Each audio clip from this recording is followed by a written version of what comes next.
It's a Flashcard Friday. You submitted these random topics. We are going to draw them blind. We don't know what's coming. We're freestyling the answers right now on a Locked On Celtics podcast.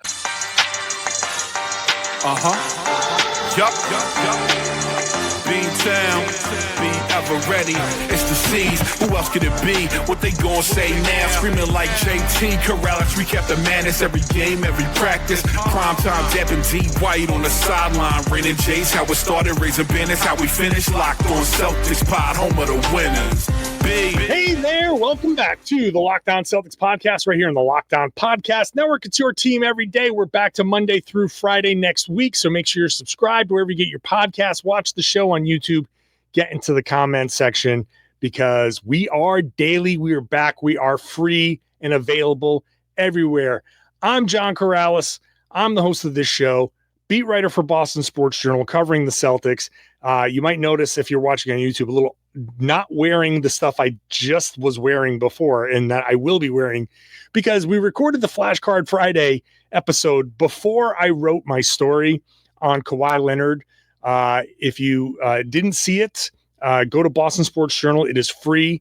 I have learned that the Kawhi Leonard deal, that side deal, if you've been paying attention, that has been raised as potential salary cap circumvention is bigger, maybe twice, almost twice of what was originally reported. So that story is on Boston Sports Journal. Maybe you've heard it and you're coming here to listen to me talk about it. I just talked about it on Locked On NBA Game Night. So if you want to hear me talk about that, that's on Locked On NBA Game Night. Go check that out. Once you're done with this podcast, I do a segment and a half talking about the Kawhi Leonard stuff there and my reporting on that story. And it is on Boston Sports Journal. It's free. It's available to everyone, not on a paywall on this particular story. Now, let's get back to the Flashcard Friday episode with me and Tom Westerholm. I asked you for topics. I've written down your one-sentence topics on these flashcards. We've gone through a ton of them.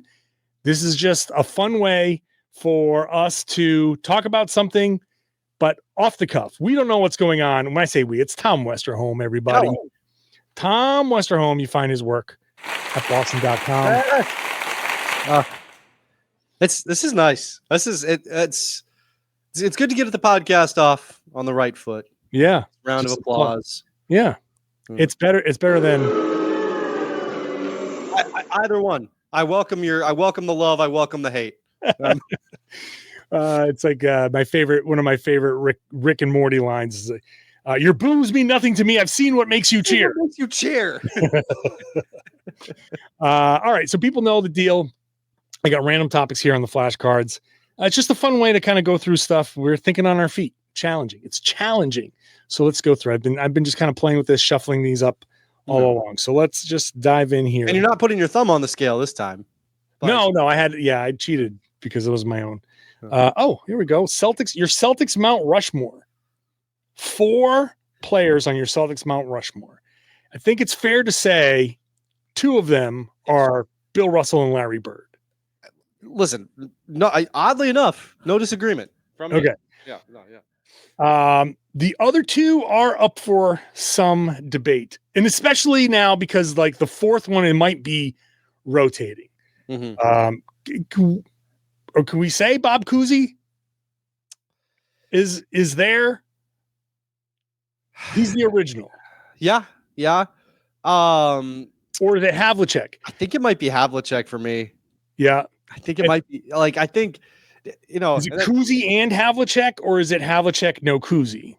For me, I think it's Havlicek, no Cousy. So then who would number 4 be? Well, because I think if you have Havlicek and Cousy, I think you're ignoring a whole lot of Celtics history that has happened since. I think that like you can't get too ancient historical with Bob Cousy. At that point, I think, you're looking at Pierce, right? Like it's tough because Havlicek has been like the guy. He's the Celtics all-time leading scorer. But there are a lot of guys that you can say he has a stake. I have to put Cousy on there, I think, because he's like the original. He's the original NBA superstar. So I don't know. I feel like you can't tell Celtics history without Bob Cousy. There's a lot of guys you can say that about. You can't. I think the point is that you can't tell Celtics history with 4 guys. Yes, which is true. Yeah, but I gotta go. Kuz, Russell, Bird, and Pierce. But Pierce is going to be replaced by Tatum probably at some point. But for now, I kind of have to. Which is crazy. Yeah. I would do the same Mount Rushmore with the same caveat about Pierce, except that I would swap Cousy for Havlicek. Which is totally fine. Legit. It's hard to you can't. It's like you can't Mount Rushmore the Celtics. You can't get it right and you can't get it wrong. Like it's right. It's tough. Right. All right. Here we go. Favorite non-Celtics. Oh, I mean, look, I've always loved. I mean, like from a superstar perspective, my favorite non-Celtic superstar is going to be Steph. Right. I mean, Cracks. Like, as a shooter. To watch the greatest who's ever done it do it and just and do it at, just such a killer, such a everything about him is just and as somebody who enjoys a good hefty amount of trash talk, like Steph is very disrespectful. I enjoy that as well. So my favorite non-Celtic is Grant Hill, which I mean, I will die on this hill. No pun intended. Grant, without the injury, without the ankle injuries, we aren't talking about Michael Jordan or LeBron. We're talking about Michael Jordan, Grant Hill, or LeBron. Like, I think Grant Hill was that good. He was everything. He had everything going. And I say this about a guy who, when he came out, my 2 least favorite teams, because I was still kind of like, it was post Bad Boys Pistons, but at that point I still had a lot of residual Pistons hate. And so this dude played at Duke and for Detroit, and I still freaking loved him. I hate Duke. I hate Duke basketball. You can blame Christian Laettner and Bobby Hurley for that, but I've always been UNC in the UNC Duke thing. But Grant Hill was so good that it didn't matter that he played for 2 of my least favorite teams. I think that he was, oh God, I can go on and on and on, but yes. Yeah. One of my favorites non-Celtics became a Celtic and became a guy I covered, which was a little awkward, but that was Kemba. He was always one of my favorites. Love he was a UConn guy. I've always UConn. So I loved Kemba before that, and I mean, just aesthetically, right? I mean, how can you not love watching Kemba Walker play? And then he became a Celtic, which ruled him out of this question. So yes, yeah, okay. Who else would I be? Like Hakeem Olajuwon for sure. Sean Kemp. Clyde Drexler. I loved those Sonics, the Gary Payton to Sean Kemp alley-oops. Sean Kemp, oh my God. The dunk on Alton Lister is one of my all-time. Like, that's just, I still think it's the best in-game dunk in NBA history. Yeah. And I mean, another here's my random stretch. Here's my random one. So I grew up in Iowa, and for a while, I was going to a bunch of Timberwolves games, which was the closest team. However, those Timberwolves teams were horrific. I mean, for like a long stretch. However, there was a very brief and shining moment during the first 2/3 of Ricky Rubio's rookie season where he was electric. Yeah. It's hard to explain post injury how great he was that first 2/3 of his season before he tore his ACL. And that was a real pivotal moment for me, going to games and going to as many Timberwolves games as I could and seeing rookie Ricky Rubio, say that 10 times fast. Just a magical player. I think if if Rubio stays healthy, Derek Williams has a different NBA career. He was playing well, but I mean that Kevin Love, Nikola Pekovic, all those guys from that Timberwolves team that were just so fun. Yeah, man. That dude, he looked like the Superman villain. He is a villain. He's a criminal now. Oh, is he really? Yes. I didn't know that. Damn, that does not surprise me in the least bit. Okay, let's take a break, and when we come back, which Celtics pick did you hate the most when it was picked? Which Celtics pick did you hate the most? Is a good question for Tom. I gotta go do a little poking here during the break. Yeah, you do that. Which Celtics pick did you hate the most when it was picked? That is coming up next.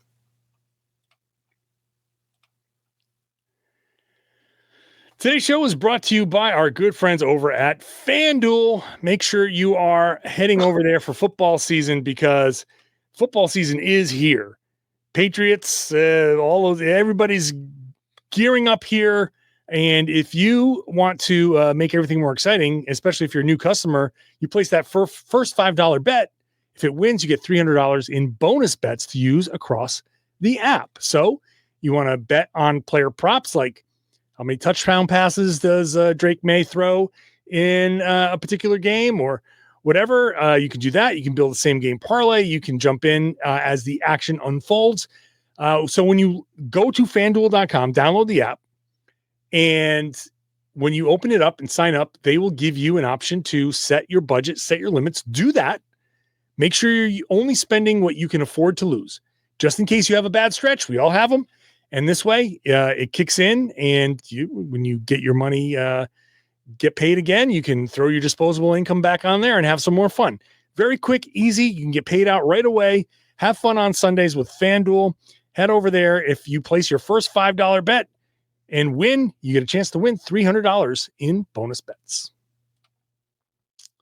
Thank you for making Locked On Celtics your first listen every day. Check out Locked On NBA. Season is around the corner. When the season starts back up, Locked On NBA Game Night has every game covered, and I'll be doing that on Fridays with Jake Madison, so check that out. We also have the afternoon Locked On NBA show covering the biggest stories in the league, so subscribe wherever you got this podcast. All right, Tom Westrom, this is a question right up your alley. It is. Which Celtics pick did you hate the most when he was selected? So I got a few. Okay. I hated the Terry Rozier pick. That one absolutely mystified me. I mean, he was not considered a middle of the first round guy at the time. That was a surprising pick. I hated that pick. That was one that I kind of got wrong. If you go back even further, I hated the Fab Melo pick in 2012. Really did not like that one. I think Yabu and Zizic that year, the Jaylen Brown year, were just really disappointing because it was just like you could have done better than that. But I know that there were roster constraints and all kinds of stuff that were like really limiting that one. So I hated that. But yeah, I would say that I would say Terry was one where I was just like, what in the world are you doing? The worst one though was not the pick, but what they did with the pick. The absolute number one with a bullet worst one was drafting Desmond Bane, and I was like, that's great. You did it. You should beat that guy. Well, that's a good pick. Way to go. And then immediately trading him. That was rough. So anyway, that's those are mine. I'm looking through. I can't say, and I say this because I've never been the biggest draft guy, so I'm not. I never really had the strongest opinions. Like, you gotta draft this guy here, and they didn't. And I'm like, you screwed up. So I didn't have that kind of thing. I was gonna say Yabu, in just because it was a middle of the draft kind of stash. Yeah, and you're like that. You could have done something, but they were so stuck that I hated that they were in that position, that they couldn't have done something with that pick other than use the 16th overall pick, to stash somebody overseas. Terrible. That was like, and it was nothing about Yabu. And like you said, Ante Zizic is the same idea. Like, I just was nothing about them in particular. I just hated that they were in that spot and they couldn't get out of it. So yeah, that was the one that kind of stuck out to me.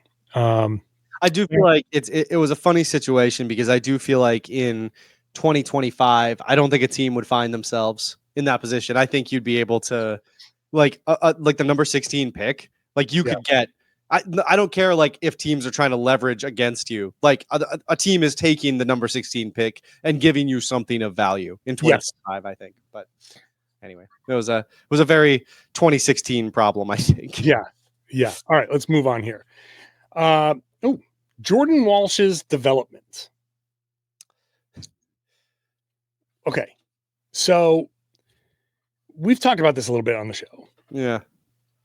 I think that there's something there. I think that he needs, and this could almost be the situation for him to continue to develop. It's tough.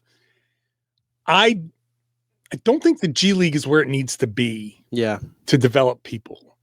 And it's interesting. Like you look at like, we're just talking about the draft, and you don't have to go back that far to find like, in the 80s, there were 7 rounds of the NBA draft, but there were fewer teams. And so it's nowadays, you're lucky in the NBA draft in the first round. How many of those picks really pan out in the first round? You're really, it's like birdshot. It's just like everything's scattered and you're like, maybe a couple of those pellets hit and, sure, great. But there's not enough talent in the G League to make it a true, I think, developmental place for players. And this is tough because you can go overseas, but that it comes with its own set of challenges that aren't really helpful to teams. So I think Jordan is stuck where he's better than G League players. I don't think he's necessarily the quadruple A kind of player, but he's still not, I think, an NBA level player. We'll see. Maybe that changes this year. He still plays too fast. He's still a little kind of hectic. I still don't believe in that jumper yet. He fouls too much. I don't know.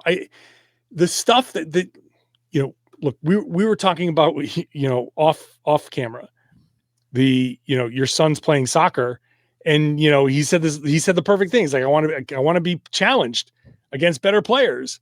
So he wants to be a soccer player, and like, you want to play against better players, and like, that's awesome. You got to do that, right? And I don't think Jordan is playing against the better players necessarily, because he's working on stuff like, oh man, this is all working in the G League. You get to the NBA and it's like, oh, this isn't quite working the same way. Yeah. So I think he needs an NBA situation now to get the minutes to develop. I agree. And I mean, look, maybe this is the year, right? Maybe this could be tweener season. I mean, this is, if there's ever going to be a season for Jordan Walsh to develop with the Celtics, it's this one. Otherwise, I don't think it was going to happen.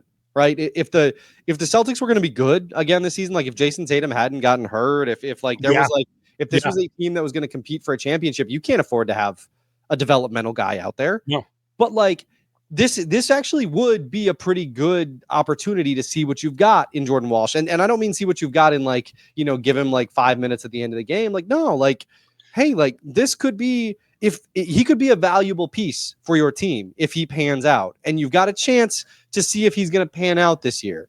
So like, I think that if there's ever going to be a season for him to pan out with the Celtics, it's this one. And if not, I think, we've talked about this a million times. I think he'd be a superstar overseas. I think he could be like a superstar overseas who comes back to the NBA. I think that there's a lot of, he's going to have a long, highly paid basketball career ahead of him. And that's great. I still do think that there is a chance he spends some of it with the Celtics, and this year is his, I think, probably last opportunity to make that happen. Mm-hmm. I agree. This is why I lump him in. I don't even lump him in with the returning players. I lump him in with the Josh Minot, Luka Garza.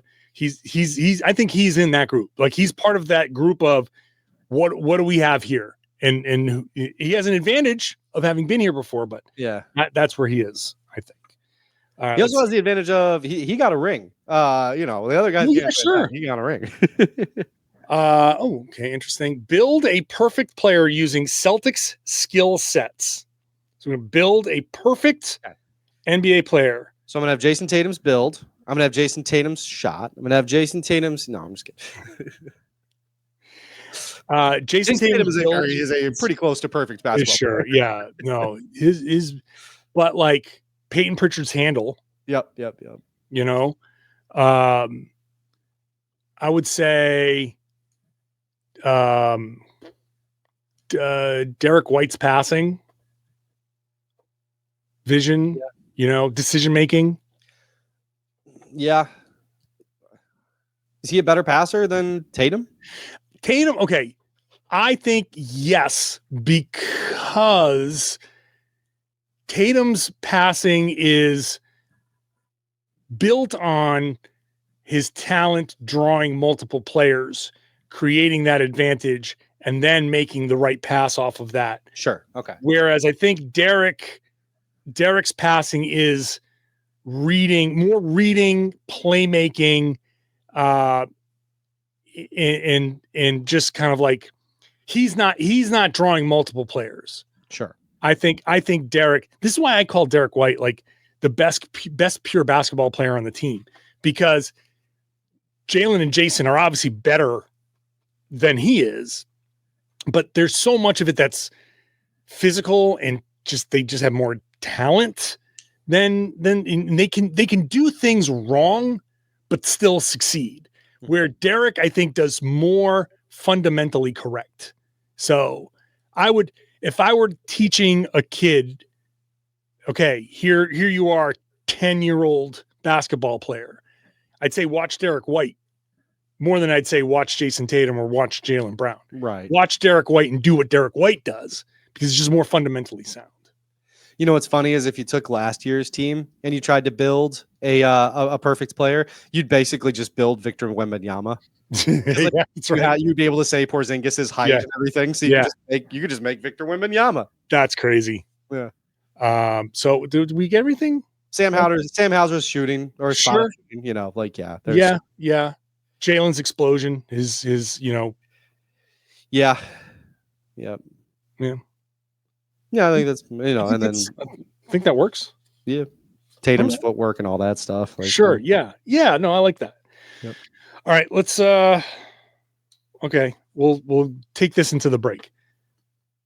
When will they win Banner 19? Not to put you guys on the spot, but when will they win Banner 19? When will they win Banner 19? When we come back.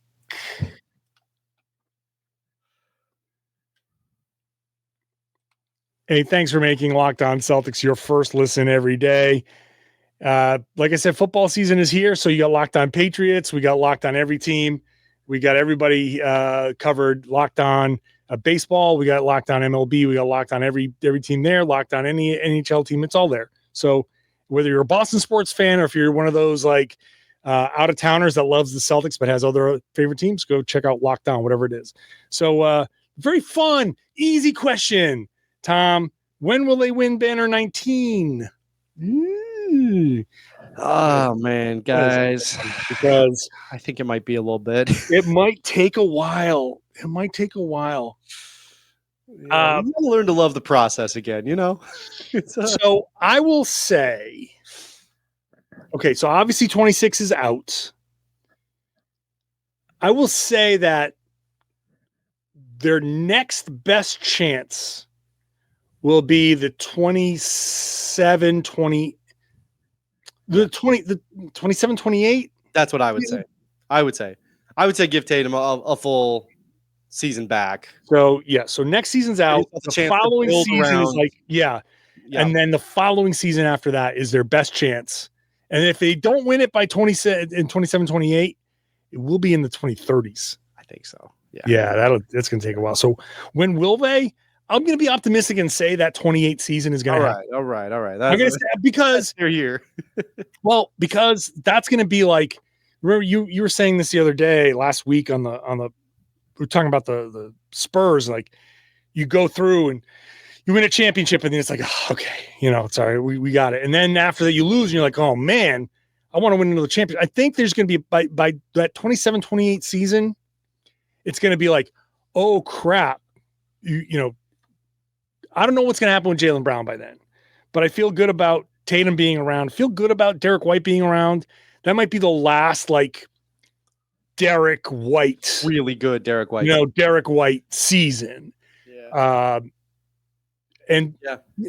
Don't forget now, these guys are like 27, 28. So like a couple seasons from now, it's like 29. Like everybody's going to understand, buddy, I'm over 30 or I'm pushing 30 and this is all going to go away. Like this is it.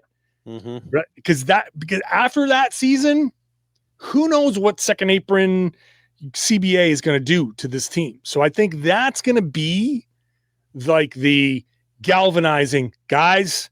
It's now or never. And that's going to be the motivation. And I think by then the rest of the league will have also settled in their CBA madness. And I don't think there's going to be like by then OKC will have made some decisions and everything's going to kind of stabilize. So I think the Celtics won't be as good as they were when they won, but the league won't be as, top heavy. And so they'll have a good chance. Yeah. And I mean, guys might've shaken free by that point that the Celtics, right. You don't know. You don't know. Like, I think that I think 2028 there's a chance in 2028. Okay. Let's have some fun. I'm going to go into the fun pile. Now I've separated this. I think next year, I'm always up for improving. I'll be honest. I kind of liked the chaos. Of like, I know you do, Tom. I know you do, but you got to have a little bit of structure. Chaos merchant. Yeah. You got to have a little bit of structure. We're going to Indiana Pacers it. We're going to like a little bit of structure to the chaos. All right. So these are the goofy, fun, like, not that like Celtics Mount Rushmore wasn't like the most serious thing, but like Flashcard Friday, the very serious. But this is why this card is separated.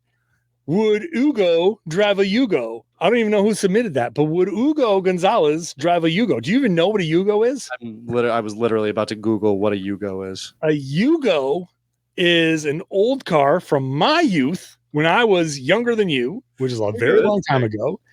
Yugo was a Yugoslavian import car that was very small and very terrible. And so this is not like a Geo Metro situation where it's like it's tiny, but like the people who had a Geo Metro were like, I miss my old Geo Metro all the time. No. The Yugo, I don't remember exactly what it looks like. I'm looking at them now. They're in a hatchback. Yeah. Yeah, the Yugo but here's a better question. Would Hugo know what a Yugo is? No. My guess is no, he would not. And it's Ugo. Would Ugo drive a Yugo? You're 100% right. And so that question is a no-go. Yes. All right, let's do this one. Oh, I like this. Will you ever be a regular fan again? You know what? Karalis will say no. I have become a regular fan of the of Tottenham Hotspur, and it feels good.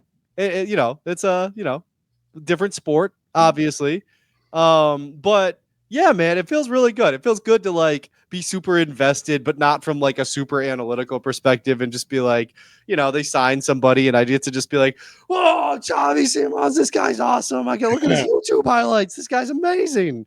Feels good. I recommend it. I understand that. Yeah. So the answer of would I ever become a regular fan of the NBA again? Yeah, I don't know if that's possible. Yeah, I don't think I could. I don't think I could either. Yeah. And I will say that my stance on just being a regular fan, sports wise, I'm 52 years old. Yeah.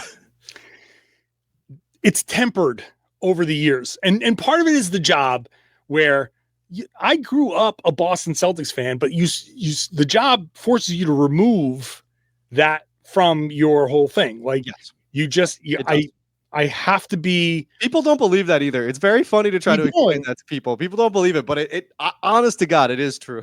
It is true. Like, I'm not saying when the Celtics won a championship, there's no part of me that was like, yes, they did it. Oh my God, they did it. I'm just like, okay, that's great. Okay, so I'm gonna write this story and what questions and where do I go and what do I like all that stuff. Yeah. Like I just don't. It's that part of me is actually gone. Now, I've been removed from the beat for a while now, and like when they won the championship, I was like, good for the boys. It wasn't nice. Good job. All right, good. But also being, when you get into your 50s, I think you've seen enough of life that you're like, okay, I've got bigger things to be emotionally invested in, where my day is not going to be ruined. By the result of a sporting event. And like, I hope the Red Sox win and I'll go to a Red Sox game. And like, I'll be, if they win hit a home run, I'm like, all right, great. Like, that's awesome.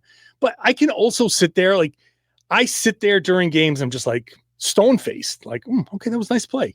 And that's just, like I said, part of the job is taking that out of me, but part of it is like, I'm okay. Nice play. Great. Dive and catch. Woo. That was great. Yeah. And move on. So, well, you almost get more excited for like the like feats of athleticism than for the results. It's like whoa, that was super cool. And then they win. It's like, hey, good job. Well, this is the thing about like being on the beat and understanding 82 games, like how long the season is, and like Red Sox. Are you kidding me? Like, okay, football shorter season. I get it. Different story. Which is why the NFL will never be touched in terms of popularity because, losing 3 games in a row, it's like, oh my God, are we even going to like be a playoff team? Yeah. But you just understand, like, whatever, they'll bounce back or whatever. It's not a big deal. But I will say this is part of why I like the WNBA, because I do actually get to go. It's my one place where I do get to go watch basketball and be like, oh, okay, this is fun. Like I do have fun. I go to the games. I can actually sit in the stands. I can buy myself a beverage and, not have to hide it. No, I'm kidding. I can buy myself a beverage and sit there. Have to pour out a water bottle and fill it with vodka before going back to my seat. I can't pretend, but no, I can sit there and have some fun and be like, I will be like, oh, that was a terrible call. What are you doing? That was obviously bad. And so, the WNBA, I still have a passion for basketball. Of course. That's where I'm closest to being a regular fan. But even then I'm like, oh, all right. They did a little the screener there. No, shut up. I'm not looking to see how they scored that, but I'm also like, oh, that was an interesting play because I can go on and on, but I guess the short answer is I'll never be a fan like I was in my 20s or 30s. No, those days are gone, and I'm okay with it. I'm okay. Yeah. So. It doesn't lessen the interest. It just lessens the emotional blow. Yes, that's a good way to put it. I'm not fazed by wins and losses. Like I can say, oh, this was a big win. Yeah. Ooh, that was a tough loss. But personally, I'm not like broken up by it. No. You can see why certain wins and certain losses affect fans, and you can like be very understanding to fans and be like, yeah, man, I get it. Like that was a bad one, or that one meant a lot, and it's like, no, I'm sorry, but being on this podcast, I do have to capture the emotion. Yeah.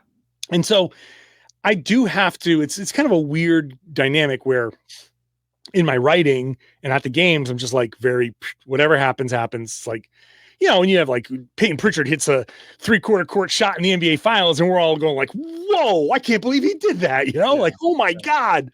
And you react to that moment, but it's not like I'm like celebrating the moment. I'm just like, I can't believe he hit a 3/4 court shot. I can't believe Peyton Pritchard did it again. Yeah. But when when you do the podcast, this is the most diehard fans. And so I do have to match the energy of like when they lose, I am down. I'm not sitting there like, oh, this is great. Like, right. Every once in a while, a loss is not a bad loss. And I'm like, hey, listen, my energy is a little bit different, but I do have to match the energy of the fan of like after a win, I got to pump it up. And after a loss, I got to temper it down a little bit. Yeah. And, just meet people where they are. But that's, it's kind of tough. Like, so you have to capture some of that fan emotion, but I'm not like living and dying by it. Right. So, hey, that's how it goes. All right. Thanks everybody. Tom, appreciate you as always. Appreciate you, man. I do appreciate Tom Westerholm hopping on next week, 5 days a week. We're back. So but does that mean more Tom Westerholm? Yeah, probably. All right. So subscribe wherever you get your podcast. Watch the show again, Monday through Friday. So get into the comments section, share your thoughts, answer all of these questions yourself, have some fun with it. Hope you enjoyed the show. I would love it if you now shared the podcast and tell everybody they should be listening to and watching the Locked On Celtics podcast here on the Locked On Podcast Network. It's your team every day.